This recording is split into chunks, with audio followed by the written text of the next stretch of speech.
This build has to be the most fun I've ever had leveling from 1 to 100. Not only that, but this is the first season that I was the first rogue to hit level 100 in the entire game. Here's an update after day 1, easily clearing this Nightmare 91 vault, which is equivalent of a 91 Nightmare dungeon, which gives all of the best loot, all 925 drops. I haven't explored really past that yet. But I'm getting all the best drops now, and I'm still one-shotting an entire screen.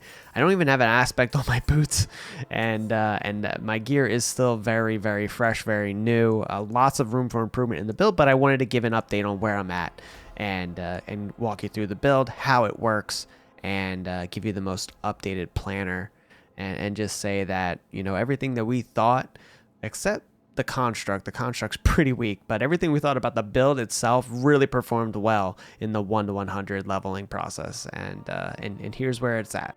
So I really wanted to show a Nightmare Vault for this showcase of my character and where it's at so far, and sure, I wanted to make sure it was at least 90 plus in order to show, you know, this is where you're going to get all of the best gear in the game now.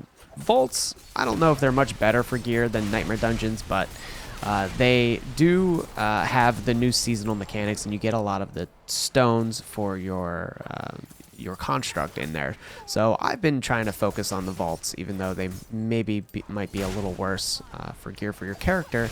You get those construct gear out of it. So here you can see, I mean, already right off the rip, the pen shot build is just one-shotting the entire screen.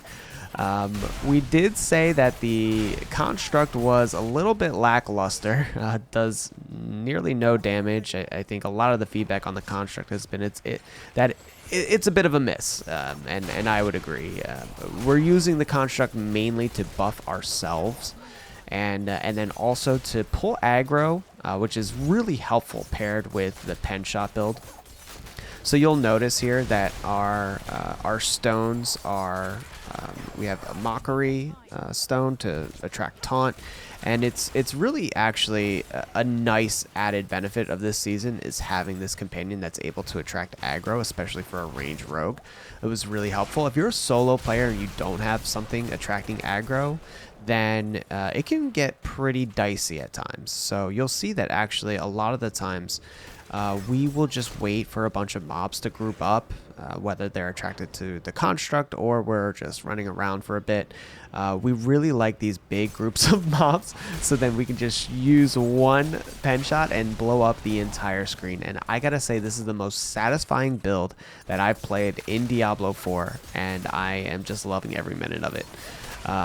Clearly, it's going to scale well into Nightmare 100s even. Not that there's really much of an incentive to do a Nightmare 100 versus a Nightmare 90.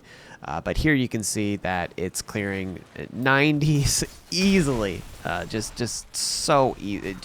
It blows up the entire screen. And I'm missing aspects. I'm missing Uber Uniques. We haven't even farmed any Uber Uniques yet. This is with just the gear that you can expect in the first day of the game, of starting up your rogue, basically. So here you can see we do love density with this build. So the main thing we want is to have our shadow imbuement up. We're going to pull a bunch of mobs together into just a big group and then use a shadow imbued penetrating shot on them.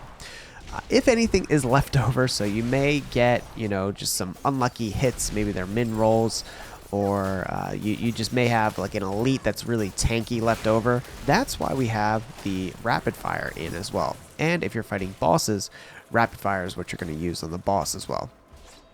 But the way the rotation goes for the skills is you're going to use 3 punctures and then unleash your penetrating shot if you're on a group, or if you're facing a single target, you're going to use rapid fire after your 3 punctures, or whatever your resource generator is.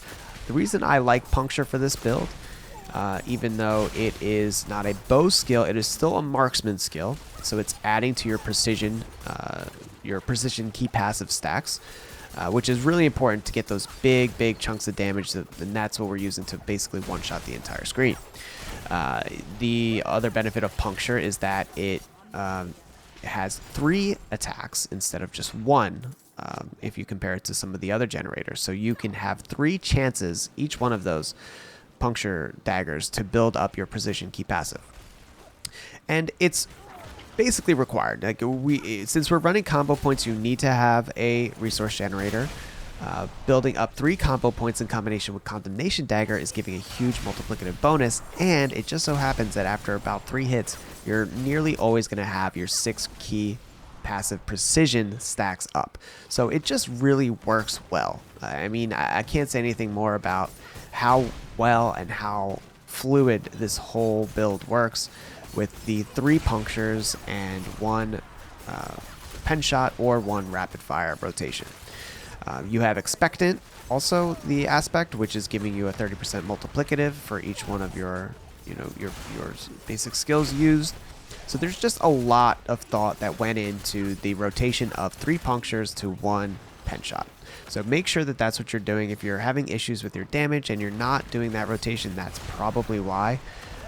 But it also ensures that you're never out of resources. You're never lacking your stacks of combo points or precision, and basically you're always doing maximum DPS by doing that. So here you see we have 1 guy left, and we are using rapid fire just to take him out.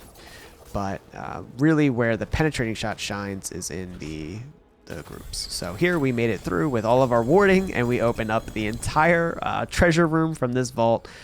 Tier 91, it took no time at all, and I expect this will clear well into the hundreds. I mean, there's really not much challenging content past that. So this is the most challenging content in the game, and we're able to do it on day 1 with ease with this build. You didn't see a single Twisting Blade even thrown. So I think Twisting Blades is still great. It's still good. I think it could perform probably equally. I don't think it's going to outperform this build very much, but it's just been really fun to try something different this season, and I'm really liking it. I can't argue with the results that I've had, and I hope that it's working for you too. Here I just go through the gear real quick that I'm using, but the planner is going to have the best aspects, the best affixes, and it'll have the whole Paragon board, my skills, and even my construct and the stones that I'm using. So make sure to check that out, and if you have any questions, let me know in the video. I'm enjoying what I've seen so far, and I hope you like the build.